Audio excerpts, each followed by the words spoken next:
Mission है, ये जो काम है, ये ग्लोबल है। हमारे तिवारी जी पूछ रहे थे ये ग्लोबल का मतलब क्या है। जैसे कभी विद्यालयों में देखा जाता है एक प्रिंसिपल के टेबल के ऊपर ग्लोब रखा होता है, तो पूरी जो पृथ्वी है उसे ग्लोब कहते हैं। ग्लोबल का मतलब ब्रह्मांड। तो हमारे जो मर्यादा पुरुषोत्तम श्री राम जी थे वो अखिल ब्रह्मांड के नायक थे, पृथ्वी के नहीं। ऐसे तो हमारे आचार्य संतोष जी बताएंगे ऐसे तो 14 राजमा थे, 14 दूसरी पृथ्वियां हैं और सारी की सारी पृथ्वियों के राम को अयोध्या के शासन करने वाले नहीं थे। अयोध्या तो एक राजधानी थी और पूरे विश्व के नहीं पूरे ब्रह्मांड को उसका शासन था, क्योंकि राम का जो शासन था वो केवल राजनीतिक शासन नहीं था। राम का जो शासन था वो प्रत्येक व्यक्ति के मानव जाति के हृदय में शासन करने वाली थी, हृदय में रहने वाली थी। और जहां विश्व का काम है, हमें याद आता है हमने पढ़ा है कि जब असत्य पे सत्य की विजय प्राप्त करने के लिए ऐसे असत्य रूप रावण पे सत्य की विजय के लिए जब राम चले थे और राम सेतु के निर्माण के लिए बड़े बड़े पत्थर राम राम लिख के डाले जा रहे थे, राम का कार्य था। और कितनी वानर सेना लगी थी। अब बोले वानर सेना क्यों लगी थी। वानर सेना से तात्पर्य था कि मनुष्य से लेके वानर माने समूची मानवता, मानव जाति उस काम से जुड़ी हुई थी। और तब एक छोटी सी जो जनवरी होती है उसने देखा कि सब लोग क्या कर रहे हैं, जाके सुनने लगी तो आपस में वो लोग कह रहे थे कि ये राम का काम है, ये भगवान का काम है और उससे भी बड़ी चीज ये कि ये ह्यूमैनिटी का काम है, मानवता का काम है। तो उसने सोचा कि सब लोग तो काम कर रहे हैं और हम इसमें अछूते रह जाएं, क्योंकि राम राज्य की जो स्थापना हो रही है वो केवल मनुष्य के लिए नहीं अपितु मानव जाति के लिए, मानव मात्र के लिए, विश्व की पूरी जो एक मानवता है उसके लिए हो रही है। तो गैलरी ने देखा इतना बड़ा काम तो हम नहीं कर सकते, गई और एक छोटा सा पत्थर का टुकड़ा उसने लिया और जाके उस समुद्र में फेंका।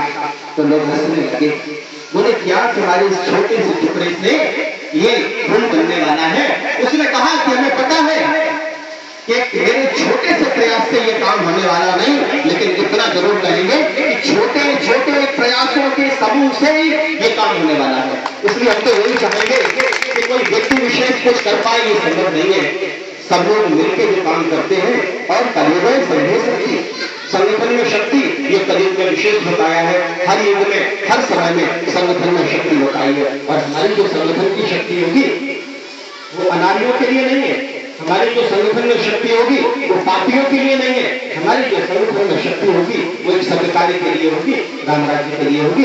तो आप सबसे भी हम यही कहेंगे कि आप अपनी अपनी तरह से जैसे आप हैं वैसे ही हमें जिम्मेदारी जब किसी व्यक्ति को दी जाती थी तो जिम्मेदारी इस भाव से दी जाती थी कि वो ज्यादा से ज्यादा काम करे। राम राज्य के लिए जो हमारी पार्लियामेंट काम कर रही है उसमें हमारे महात्मा गांधी भी एक आदर्श है। और गांधी जी छोटे से छोटे काम करते थे। आज के व्यक्ति को छोटा सा काम करने में संकोच लगता है, लेकिन गांधी जी झाड़ू निकालते थे और पखाना साफ करते थे, गांधी जी हर काम करते थे। तो लोगों ने कहा कि भाई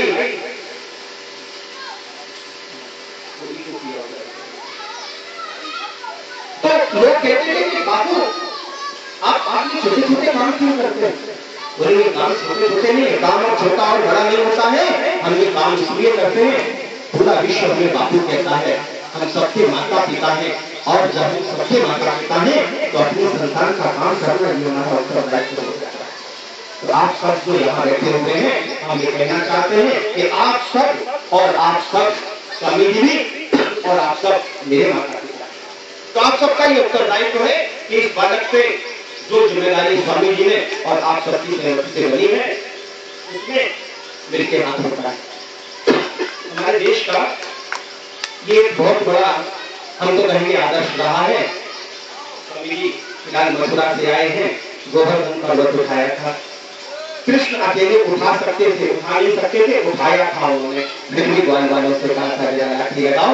वो इसलिए करने के बाद भी जो कभी श्रेय ले लेते थे, जैसे स्वामी जी बैठे करते सारे लेकिन बैठ बोल रहे थे, कभी पर्दे के लिए आगे इसलिए भले मेरे बच्चे आगे बढ़े और मेरे बच्चों के फोटो निकले, लेकिन हमें राम का काम करना है।